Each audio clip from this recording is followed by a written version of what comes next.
Hello दोस्तों, welcome back to my channel P.R education. कैसे हो आप सब? I hope you are happy. तो दोस्तों आज हम आपके लिए क्या है कक्षा 12 डे 9 भौतिक विज्ञान कोचिंग बाय P.R एजुकेशन।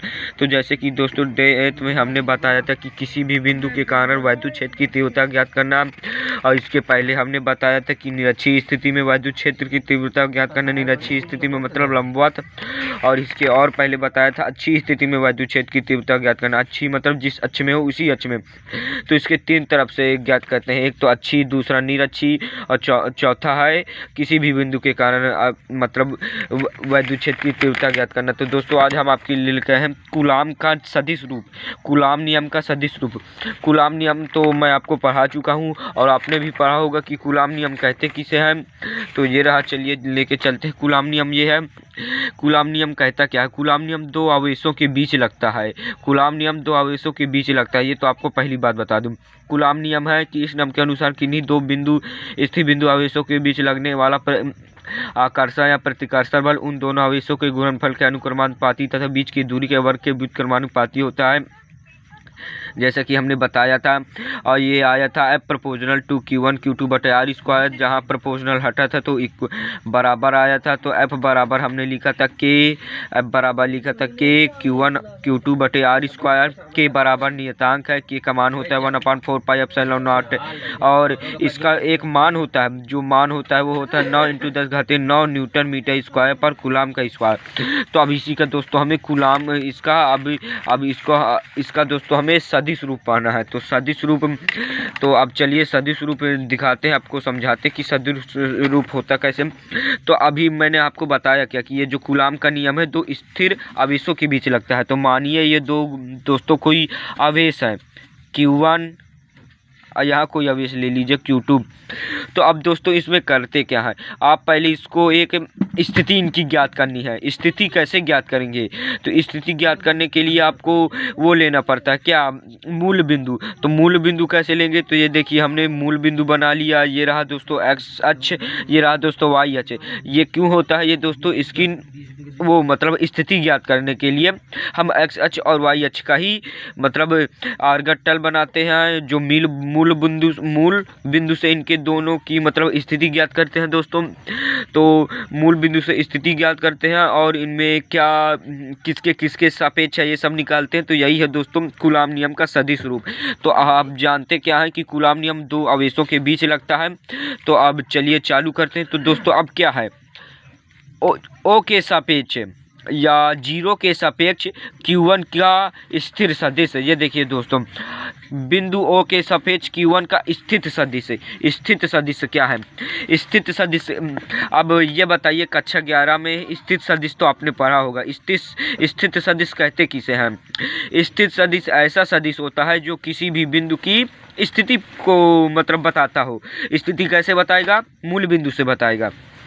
तो बस फिर दोस्तों पहले आपको Q1 और Q2 की स्थित सदिश निकाल लेना है। तो स्थित सदिश निकालने के लिए आपको स्थित सदिश कहाँ से निकालते हैं? मूल बिंदु से निकालते हैं। तो चलिए अब इनकी स्थिति सदिश निकालते हैं हम।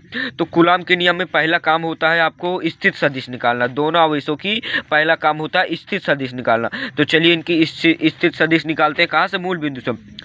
तो O के सापेक्ष Q1 की स्थित सदिश, तो सदिश मतलब इसकी दिशा क्या होगी? O1 के सापेक्ष Q1 की, अर्थात जिसके सापेक्ष होता है, जैसे O के 0 के सापेक्ष जिसके सापेक्ष होता है उसकी तरफ पुच्छ होता है, और जिसकी निकालना होता है उसके तरफ तीर होता है, जैसे अग्र होता है।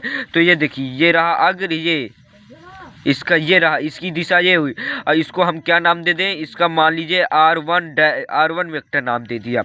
अब दोस्तों मूल बिंदु से Q1 की तो हो गई, इसको R1 वेक्टर, क्योंकि किसी भी बिंदु से आवेश तक की दूरी होती है R। अब चलिए दोस्तों अब Q2 की मान लीजिए। तो अब दोस्तों Q2 की कैसे निकालेंगे? तो Q2 की भी मूल बिंदु से इसके बीच की दूरी, तो इसके मतलब स्थित सदिश, तो इसको क्या कहेंगे कि 0 के सापेक्ष Q2 की स्थित सदिश, अर्थात इसकी ओर एरो लगेगा। तो एरो क्या लगेगा? तो इसको कहते हैं R2 वेक्टर। अब तो दोस्तों जीरो से Q1 की निकाल लिया, वो सॉरी हाँ, जीरो से Q1 मूल बिंदु से Q1, जीरो नहीं कहेंगे मूल बिंदु कहेंगे, मूल बिंदु से Q1 की भी निकाल लिया, मूल बिंदु से Q2 की भी निकाल लिया। अब दोस्तों अब इन दोनों को भी तो एक दूसरे के सापेक्ष निकाल लेंगे ना, अर्थात Q1 के सापेक्ष Q2 की और Q2 के सापेक्ष Q1 की। पहले पहला देखिए दोस्तों, पहला काम होता है स्थित सदिश निकालना, और किसके द्वारा, पहला दूसरा होता है मूल बिंदु से और तीसरा होता है एक दूसरे के, अर्थात Q1 का Q2 के स्थित सदिश और Q2 का Q1 के सदिश। तो अब चलिए दोस्तों क्या करते हैं, Q1 के सापेक्ष Q2 का स्थित सदिश, पहले आप मेरी बात सुनिएगा, नहीं समझ में आया लो इरेज कर दिया। अब देखिए पूछ क्या रहा है, Q1 के सापेक्ष Q2 का स्थित सदिश, जिसके सापेक्ष उसकी तरफ पुच्छ, और जिसको निकालना हो, जैसे Q1 के सापेक्ष अर्थात Q1 का पुच्छ और Q1 के सापेक्ष Q2 का स्थित सदिश अर्थात Q2 का निकालना है ना, तो उसकी तरफ अर्घ मतलब अग्र बनेगा, तो इसको क्या लिखेंगे, R12 समझ में आया कैसे, क्योंकि जिसके सापेक्ष निकालना होता है उसको पहले और जिसका निकालना होता है उसका बाद में। अब देखिए, अब इसका निकालेंगे। अब देखिए Q1 के सापेक्ष Q2 का तो निकाल लिया दोस्तों, अब Q2 के सापेक्ष Q1 का निकालेंगे, अर्थात Q2 के सापेक्ष Q1 का स्थित सदिश। तो इसके सापेक्ष निकालेंगे तो इसको भी तो लिखेंगे ना। तो देखिए हम निकाल क्या रहे हैं दोस्तों, ये Q2 के सापेक्ष Q1 का स्थित सदिश, Q2 के सापेक्ष Q1 का स्थित सदिश, Q2 के सापेक्ष Q1 का, Q2 के सापेक्ष अर्थात किसके सापेक्ष, Q2 के, तो दो पहले आ जाएगा, और किसका निकालना है 1 का, तो ये देखिए ये आ गया दोस्तों। अब ये आ गया, अब इसमें दोस्तों एक दूसरे का निकालते हैं। अब चौथे नंबर में क्या करते हैं, इन दोनों पे बल लगाते हैं। अब एक बात और दोस्तों, ये जो Q1 Q2 है इनको आपको धनात्मक मानना है। अब चलिए बताते हैं कि क्या आएगा। Q1 और Q2 दोनों धनात्मक है दोस्तों। Q1 को आपने स्थिर कर दिया, Q1 को आपने स्थिर कर दिया और Q2 को इसके नज़दीक लाए, तो दोस्तों कौन बल लगाएगा, Q1 बल लगाएगा ना, किस पर, Q2 पर। तो अर्थात ये देखिए दोस्तों, F1 Q2 पर Q1 द्वारा लगने वाला बल, ये देखिए दोस्तों Q2 पर Q1 द्वारा लगने वाला बल है। अर्थात दोस्तों देखिए दो आवेश हैं, ये भी प्लस का है Q1, ये भी दोस्तों प्लस का है Q2। अब दोस्तों प्लस को, इसको Q2 को पहले आप इधर लाएंगे, तो Q2 को आप इधर लाएंगे तो Q1 इस पर बल लगाएगा ना दोस्तों, तो ये एक दूसरे को रिपल करेंगे। अर्थात Q1 ने बल लगाया Q2 पर, किसने बल लगाया, Q1 ने बल लगाया Q2 पर। तो दोस्तों क्या हो, Q2 पर लगने वाला बल, Q2 पर कौन बल लगाएगा, Q2 पर Q1 द्वारा लगेगा बल। किस पर बल लगेगा दोस्तों, Q2 पर बल लगेगा ना, अर्थात इसकी दिशा किधर होगी, Q2 इधर भागेगा ना। देखिए दोस्तों हम Q1 को तो आपको स्थिर कर देना है, अब Q2 को इधर लाना है आपको, तो Q2 को जब आप इधर लाएंगे तो ये इधर को रिपल करेगा ना, क्योंकि ये धनात्मक ये धनात्मक, अगर ये धनात्मक अगर और ये निगेटिव, तो दोनों एक दूसरे को रिपल करेंगे, अट्रैक्ट करेंगे। और ये दोस्तों दोनों एक ही चार्ज के हैं, तो इसलिए ये दोनों को रिपल कर रहे हैं, तो रिपल करेंगे तो ये दोस्तों इधर भागेगा ना, आधार किधर भागेगा, Q2 इधर भागेगा। तो देखिए Q2 पर इधर बल लग रहा है, जब इसको नज़दीक लाएंगे तो Q2 पर इधर बल लग रहा है, अर्थात इधर बल लगाया। और कौन बल लगा रहा है, F1। तो दोस्तों जो बल लगा रहा होगा उसको बाद में लिखते हैं, और जो जिस पर बल लग रहा हो उसको पहले लिखते हैं। अर्थात किस पर बल लग रहा है दोस्तों, F2 पर बल लग रहा है, किसके द्वारा, F1 पर। तो इसको क्या पढ़ेंगे, Q2 पर Q1 के द्वारा लगने वाला बल, Q2 पर Q1 के द्वारा लगने वाला बल, जिस पर लगेगा बल दोस्तों वो पहले लिखा जाएगा, जिस पर जो लगाएगा उसको बाद में लिखा जाता है। अब दोस्तों एक बार आपने Q1 को स्थिर किया था, अब एक बार दोस्तों Q2 को आप स्थिर करेंगे। Q2 को तो आपने स्थिर कर दिया, अब Q1 को दोस्तों आप इसकी तरफ लाएंगे, तो ये भी दोनों धनात्मक है ना, अब दोनों कंडीशन में दोनों ही एक ही सेम चार्ज रहेंगे। तो अब दोस्तों ये इधर को रिपल करेगा ना, Q2 इस पर बल लगाएगा तो ये तो रिपल करेगा ना, तो इधर को रिपल करेगा। अर्थात दोस्तों क्या समझ में आया आपको कि अब किस पर बल लग रहा है, Q1 पर बल लग रहा है। कौन बल लगा रहा है? Q2, अर्थात इसकी दिशा कहाँ की होगी? इधर की ओर होगी दोस्तों। इसकी दिशा इधर, इसकी दिशा इधर। तो अब बताइए दोस्तों, किस पर बल लग रहा है? किस पर बल लग रहा है? Q1 पर बल लग रहा है ना, तो अर्थात Q1 पर बल लग रहा है। और किसके द्वारा लग रहा है? मतलब Q2 पर Q2 लगा रहा है बल, अर्थात F12। इसको दोस्तों F12 लिखेंगे, इसको F21 लिखेंगे। नहीं समझ में आया? भूल जाइए इसको। अभी एक बार और समझाता हूँ। देखिए दोस्तों, जिस पर बल इसको, ये दोनों पॉजिटिव है, इनको ये लाया जाएगा नज़दीक, तो ये इसको स्थिर कर दिया, तो दोस्तों ये इस पर बल लगाएगा, तो ये दूर हटेगा। अर्थात किस पर बल लग रहा है? दूसरे पर लग रहा है। कौन लगा रहा है? फर्स्ट। ये आ गया समझ में? सेम कंडीशन दोस्तों इस पर। किस पर बल लग रहा है? Q1 पर बल लग रहा है, क्योंकि आपने Q2 को स्थिर कर दिया। और कौन लगा रहा है बल? कौन लगा रहा है? वो सॉरी, यहाँ दोस्तों किस पर बल लग रहा है? Q1 पर लग रहा है बल। और कौन लगा रहा है बल? Q2 लगा रहा है। ये देखिए दोस्तों, अभी नहीं समझ में आया? तो देखिए, आप जब Q2 को आप स्थिर करेंगे और Q1 को यहाँ लाएंगे, तो किस पर बल लग रहा है? एक पर बल लग रहा है। कौन लगा रहा है? ये दूसरा। अब दोस्तों ये एक बात तो एक आप ये भी एक सिंबल बना सकते हैं कि जिसको आप स्थिर करेंगे उसको आप बाद में लिखेंगे। देखिए आपने Q2 को स्थिर किया था तो 2 बाद में लिखा, ये देखिए 2 आपने बाद में लिखा। और यहाँ आपने दोस्तों Q1 को स्थिर रखा था तो Q1 आपने भी बाद में रखा, अर्थात इस तरह भी तो आप लिख सकते हैं। पर उसी तरह आप समझिए कि जिस पर बल लग रहा है उसको पहले लिखते हैं, और जो मतलब बल लगा रहा है उसको बाद में लिखते हैं। जो बल स्थिर रहेगा वही तो बल लगाएगा। और यहाँ दोस्तों, यहाँ भी वही कंडीशन, जो बल लगा रहा है उसको पहले, वो बाद में, और जिस पर बल लग रहा है F2 पर बल लगा है उसको पहले लिखते हैं। यही है दोस्तों कूलाम का नियम। अब चलिए अब आते हैं अपने किताब में। तो ये देखिए दोस्तों, कूलाम का नियम, सेम कंडीशन, सेम डायग्राम वही है जो दोस्तों मैंने आपको समझा लिया है।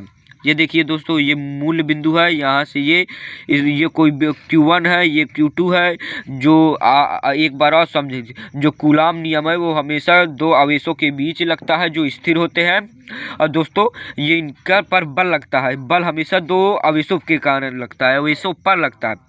तो दोस्तों इसके कारण इसकी सदिश दिशा क्या है? R1 vector. ये देखिए R1 वेक्टर क्या है? बिंदु O के सापेक्ष, बिंदु O के सापेक्ष Q1 का स्थिर सदिश, Q1 का स्थिर सदिश।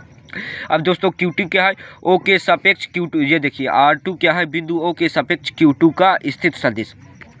अब देखिए, अब क्या है? अब दोस्तों मूल बिंदु से तो इनको निकाल लिया, अब एक आपस में इनको कैसे निकालते हैं? तो अब आप देखिए, Q1 के सापेक्ष Q2 का स्थिर सदिश R12, बिंदु Q1 के सापेक्ष Q2 का स्थिर सदिश R12। अब दोस्तों इसके सापेक्ष इसका लेना है, अर्थात R21 का बिंदु Q2 के सापेक्ष Q1 का स्थिर सदिश। ये दोस्तों ये Q1 और Q2 से दिशा है। देखिए Q1 से Q2 की क्या दिशा है? R12 वेक्टर, जो इधर को है। और ये इधर को क्या लग रही है? जो Q2 से Q1 की दिशा क्या है? ये R21। ये दोस्तों कल बताएंगे, कल अभी इसका डेरिवेशन है लगभग 6-7 लाइन का, तो कल यह आपको काम आएगा कि किसकी दिशा क्या लिखनी है, किसकी दिशा क्या लिखनी है। Q1 से Q2 की दिशा R12 होगी और Q2 से Q1 की दिशा F21 होगी। जो इस पर देखिए, इसको यहाँ जा रहा है तो इसकी दिशा ये होगी दोस्तों। F12 वेक्टर यहाँ है, इधर जा रहा है, इधर बल लग रहा है तो इसकी दिशा R21 होगी। F21 इधर जा रहा है तो इसकी दिशा R12 होगी। अब चलिए दोस्तों, अब आता है F21। यही वही जो समझा गए हूँ दोस्तों, यहाँ जो मैंने समझाया है सेम यही लिखना है कि F21 क्या है। F21 क्या है? F21 क्या? ये है F21, Q2 के Q2 पर Q1 द्वारा बल लगे। यहाँ देखिए हमने Q2 को स्थिर कर दिया ना, तो सॉरी F21 क्या है दोस्तों? Q2 पर Q1 द्वारा लगने वाला बल, अर्थात यहाँ हमने दोस्तों Q1 को स्थिर कर दिया था, तो देखिए Q1 को स्थिर किया तो Q1 बाद में आया, अर्थात Q1 को स्थिर कर दिया तो दोस्तों Q2 पर बल लगेगा ना। कौन लगाएगा बल? Q1 लगाएगा, अर्थात किस पर बल लग रहा है? Q2 पर। तो ये देखिए Q2 पर Q1 द्वारा लगने वाला बल। अब आता है दोस्तों F12 किसे कहते हैं? तो F12 ये है, F12 कहाँ है? Q1 पर Q2 द्वारा लगने वाला बल, ये देखिए Q1 पर Q2 द्वारा लगने वाला बल। तो ये देखिए ये है दोस्तों, इधर को है तो Q1 पर Q2 द्वारा लगने वाला बल, क्योंकि जो दोस्तों जिस पर बल लग रहा है उसको पहले लिखते हैं और जिसके द्वारा लगाया जाता है उसको बाद में लिखते हैं। तो दोस्तों आज के लिए इतना ही काफ़ी। अब दोस्तों कल हम इसका डेरिवेशन लाएंगे, लगभग यही इतना ही आएगा, 6-7 लाइन का है। तो दोस्तों अगर आप मेरे चैनल में नए हैं तो प्लीज़ मेरे चैनल को सब्सक्राइब कीजिए और इस वीडियो को लाइक कीजिए। तो दोस्तों ना ही आप मेरे चैनल को सब्सक्राइब करते और ना ही इस वीडियो को लाइक करते, तो दोस्तों चैनल सब्सक्राइब और लाइक करने में तो आपका पैसा जा नहीं रहा। तो प्लीज़ अभी मेरे चैनल में जाइए, और देरी किस बात की कर रहे हैं, तो मेरे चैनल में जाइए और जो सब्सक्राइब वाली बेल आइकन है उसे दबा के ब्लैक से सफ़ेद कर दीजिए। तो दोस्तों आज के लिए इतना ही काफ़ी। अब मिलते हैं नई वीडियो में, तो जब तक के लिए जय हिंद जय भारत। तो दोस्तों अपना ख्याल रखिएगा।